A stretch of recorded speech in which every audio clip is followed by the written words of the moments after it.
This is the fourth part of technology development, and we are going to talk about in this part about innovation. What are the processes of innovation and different models that innovation uses, how innovation can be introduced as a skill, and most important of all, what is the relationship between invention, innovation, and how these can be converted through technology development into products, processes, and new ideas and made into services and bring about transformation and change in the area of development. So, besides processes and models, we'll also talk about what are the other models of innovation, how innovation is related to the processes of new age development, and most important of all, what is meant by technology readiness level in institutions or in industry, and then how it is facilitating innovation, how we can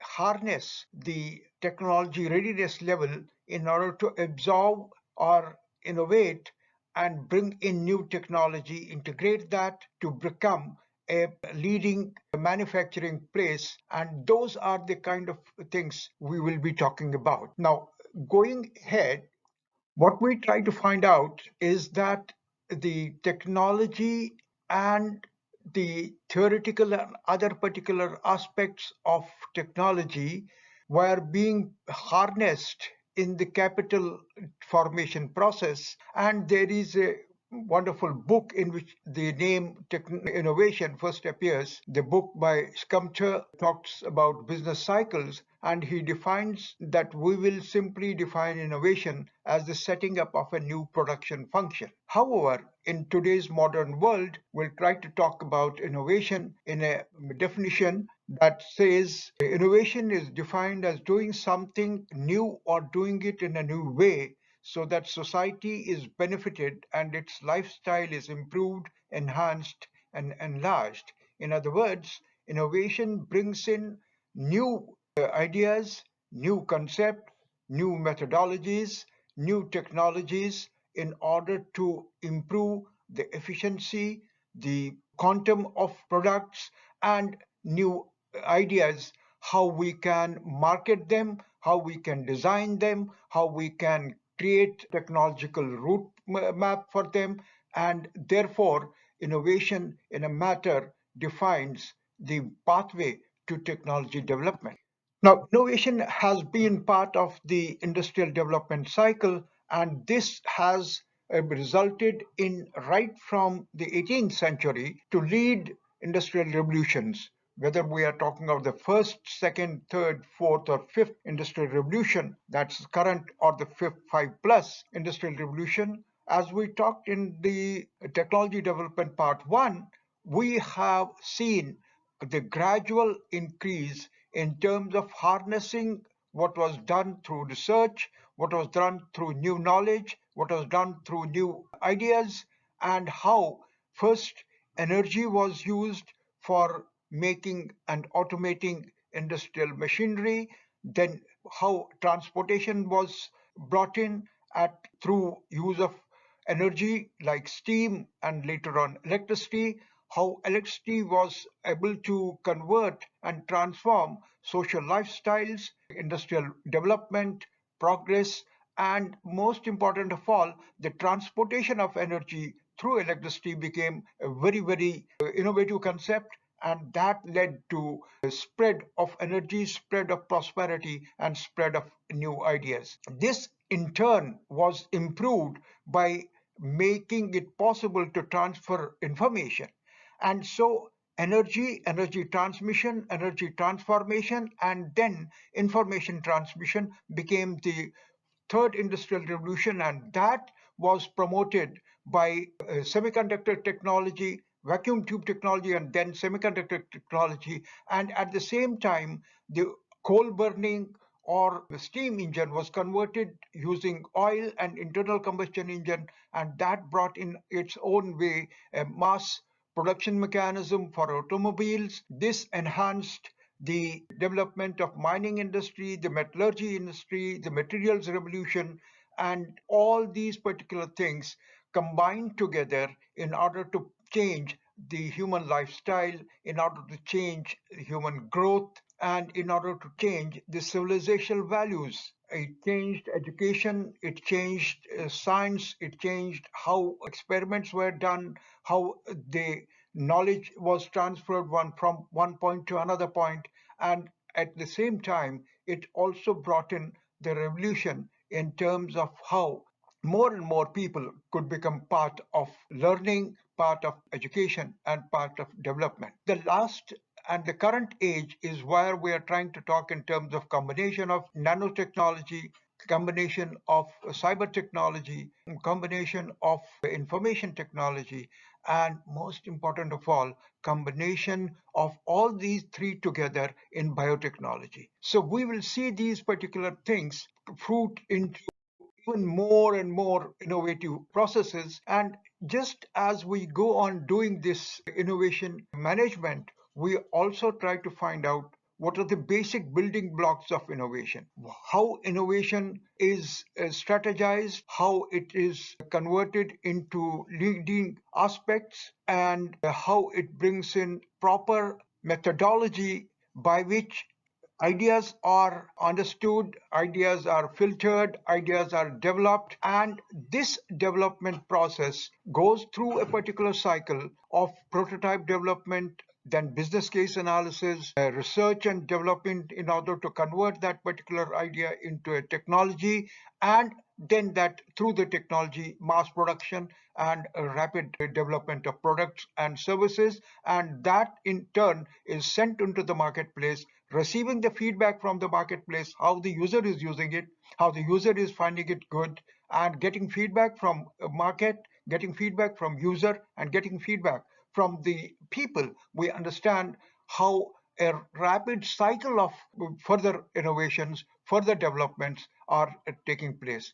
This is basically Tucker Innovation Model, and this Tucker Innovation Model is probably one of the best to explain how ideas are converted into technology and into products and into services. At the same time, the research continues, and this research brings in new ideas, new findings, new concepts, new understanding of nature, physical, chemical, biological, and other particular nature, and that goes into development of other products or enhancement of the products that are currently in the market. Either we make them more featureful, or we make them more useful, or we make them cheaper, and therefore make them available to more and more people. So at the same time, how that marketing has been made into an innovative format, that is another particular way. So innovation basically does not happen only in science, technology, and products, but innovation happens in every part of life. It is happening in converting societies, it's happening in converting management, managing resources, managing people, managing social conflicts, managing social systems, and bringing in new innovation. At the same time, it's now being used how to manage the catastrophic effects that certain technologies have brought about, how fossil fuels can be managed, and how renewable sources can be brought in, and how we can bring in new understanding and ideas about better resource utilization, better renewable energy, better cost effective and recycling of products and materials, and so on. This is basically trying to tell us about what are the different types of innovators that we have in the domain of innovation. So these are the creator, the solution builder, the leverager, the expander, the defender, and the fast follower. So these six types of innovators have their very set ways in which they innovate, and why they innovate, how they use innovation in the science, technology, engineering, and products, and even in services. So this, each one of them, the creator, for instance, tries to talk in terms of how disruptive impact through innovative ideas can be bring in new product ideas, can, and this is needs a bold, a strong, a visionary person who can lead through example, who can give the benefits, and who can mass mobilize people opinion, and make a focused and disciplined directive and industry so that those particular products become very popular, and this becomes a big bet investment for that particular this thing. The examples are Apple, SpaceX, and Amazon. All three multiple companies, they have been led to give new products and continuous innovation in those products, continuous integration of technologies, new ideas, how we can have new, I mean, how e-commerce can be converted into a technology intensive operation, and how it can reach to every nook and corner of the world. So this type of innovators are called the creator innovator. Then we have the solution builder innovator, which uses market and gets inspired by what are the demands in the market, what people need. They are able to understand what are the niche areas where intervention is required, and because of their keen observability, because of their ability to sense the market needs, they come up with solutions, they come up with products that meet those needs, and obviously that becomes a very, very important area of development. And this ability to design systems according to the needs of the people, design systems which make, design even clothes, design even products, design even services, design even technologies that are serving people, that becomes the most important thing. The example is of Nike shoes. How people could use, how the innovator could use sensors and other particular ideas in designing a shoe so that people could have a more comfortable experience to travel, to move, to walk, to run. This is what is a solution builder. He builds solutions around the needs of the society. He builds solutions in order to meet the requirements of the society. He builds solutions and products, therefore, to satisfy the demands of the marketplace. Then we have the leverager type of innovator who comes up with innovative and superior business models. And we have enormous amount of innovation in the marketplace today, where services have become the leaders in quality assurance. Services have become leaders in providing services for hoteling industry, for hospitality industry, for industry in terms of travel, in terms of this thing. Airbnb, how they don't own a single room and yet they are providing millions of accommodations to everybody. How Ola, Uber, and other particular this thing, they don't own a car and yet they are providing tourism services to millions of people. So product launches, basically how we can do aggregation, how we can have market toe up with and tie up with the needs of the passengers. And similarly, these cycles of innovation come even in the marketplace of fashion. So how fashion products and other particular products can be designed in order to meet the requirements of leisure wearing, of office wearing, and other particular things. So Zara garments, Apple iPhone, iPads, and Ola cabs are the illustration of a leverager type of innovator, and they are therefore leading to another particular innovation cycle where we talk in terms of the expander type of innovation. These use expansion in business as their basic innovation process. They can find out which are the products which are going to be needed in every part of the continent, which are needed in every part of the world. And so what they do is they expand their services. So that's how multinational corporations are born.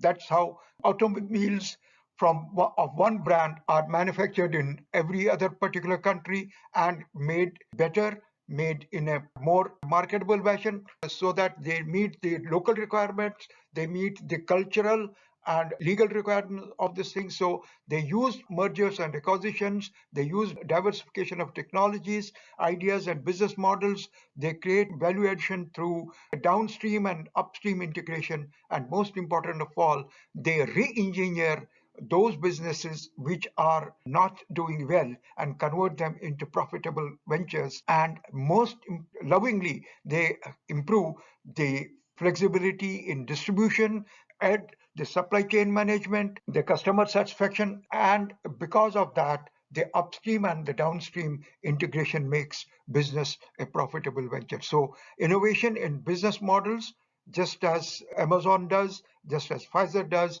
Netflix total revolution in terms of entertainment, how entertainment suited to multiple languages, multiple this thing, and bringing in cross-cultural understanding in terms of entertainment, and Tata Motors, how they were able to convert Land Rover and Jaguar into a profitable business. These are the kind of expanders and innovators. We have the defender type of innovator that which defend the kind of product and service that otherwise is being threatened by the more disruptive and more aggressive products or more aggressive marketing philosophies. So these are the defender type, and they therefore innovate in defensive strategies, new business and marketing processes which are cheaper, better, more suited to the local and more business friendly to the small markets, to small people. Say, for instance, Amazon provides a platform for any small manufacturer to come up on its platform and sell globally. So see the advantage that it can provide. Or Allstate Insurance provides different types of varieties of insurance, different product mixes, different ways to integrate life insurance with medical insurance, different ways to integrate travel insurance with property insurance, and so on and so forth. So these are the kind of defenders who re-innovate business models and yet come up with new solutions. And we have the fast follower who is able to create dynamic, agile, and lean organizations who have the capacity. Basically, this is possible in startups where they have to do with small number of employees, they have to do with innovative functioning in terms of bringing rapid progress in new product, and they have to bring in new understanding and new dynamics in terms of how even manufacturing can be done. So flexible manufacturing, 3D manufacturing,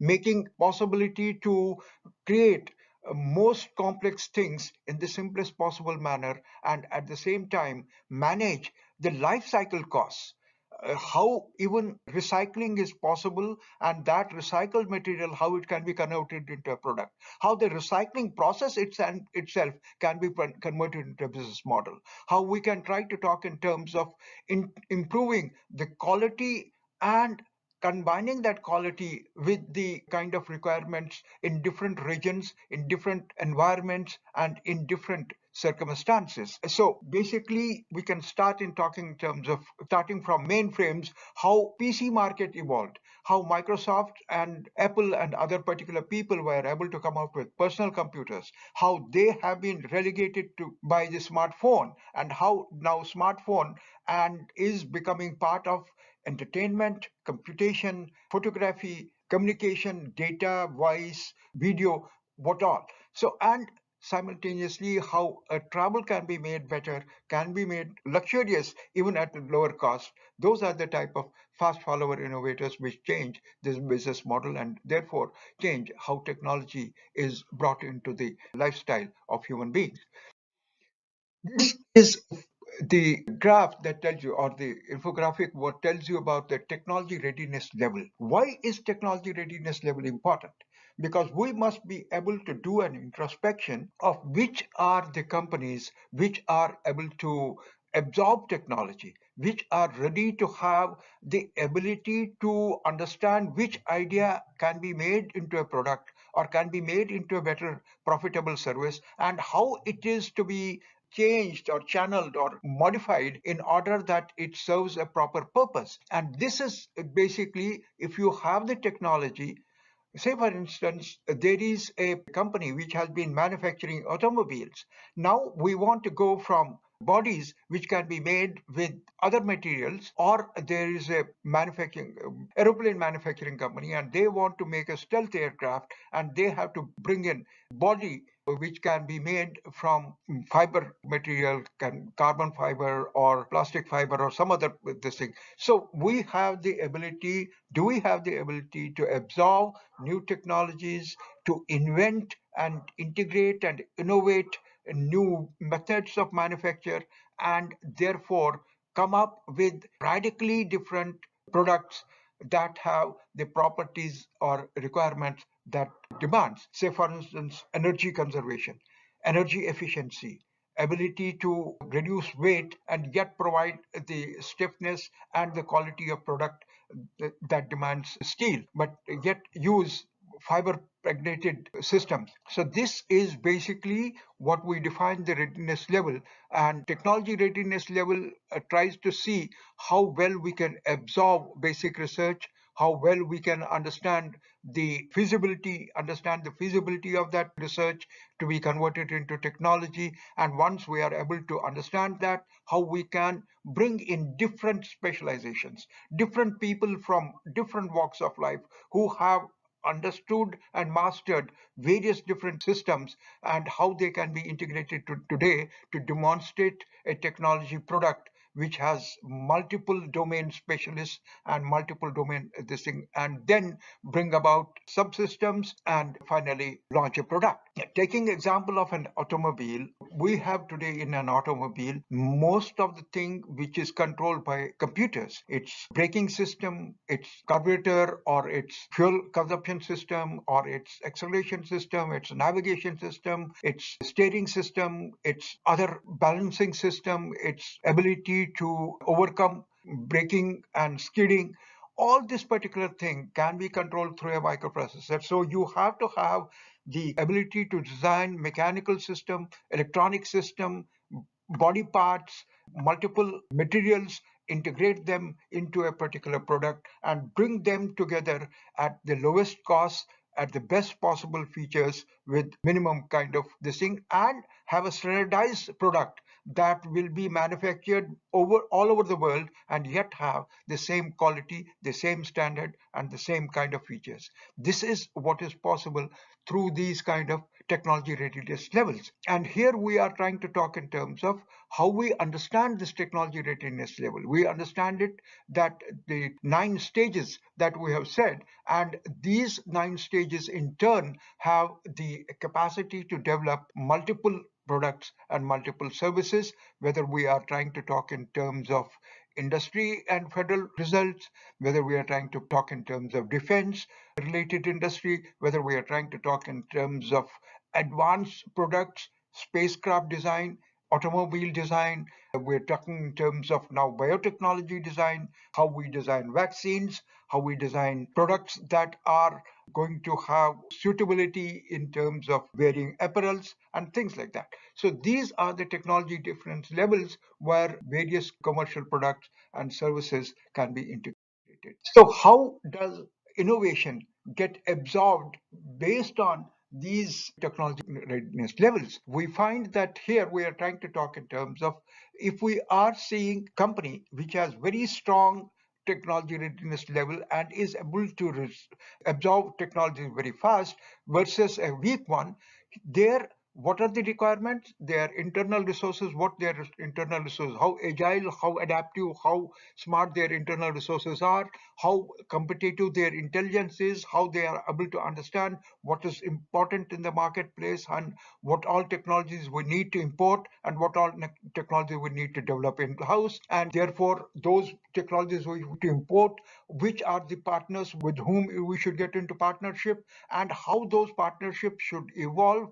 Do we need a partnership with industry or academia, or do we need partnership with people who are already manufacturing them, and so we have interchange of technologies? Do we have incubator sources where people in the startups are doing something and we want to absorb it? So acquisition, absorption, adaptation, integration, and all these particular, how we can use the ideas of the employees, how you can use the idea of suppliers, vendors, distributors, external consultants, customer complaints, and how complaints can be converted into a proper product design. These are then based on social networking input, data mining, and other particular things, how strong innovators use the technology level readiness in order to absorb new and better things. So what we are trying to talk about now, how strong and weak use multidimensional sources as inputs for innovation and creating strong innovation frameworks. So identify new themes, provide latest inputs to ideation teams, and therefore review market trends and take inputs from even ordinary people, ordinary users, ordinary persons, and convert that into this thing, see what is going on in the social media and analyze that and bring it into this thing, see what people are thinking that, oh, if I had this particular product, or if I had this product doing this, what would happen. And so understand market trends, identify external players, innovation, take innovation from different domains. So, say for instance, what is happening in the sports shoes market, and see how that can be converted into normal footwear. See what is happening in the sports apparel market and how it can be used for giving better apparels to the common people. How weather tolerant and longer lasting fabrics can be designed and used, and what is the potential of creating new ecosystem which has a better recyclability. So can we design plastics which can be go back into the system, can be recycled much easier instead of lasting for ages together and causing pollution to the environment.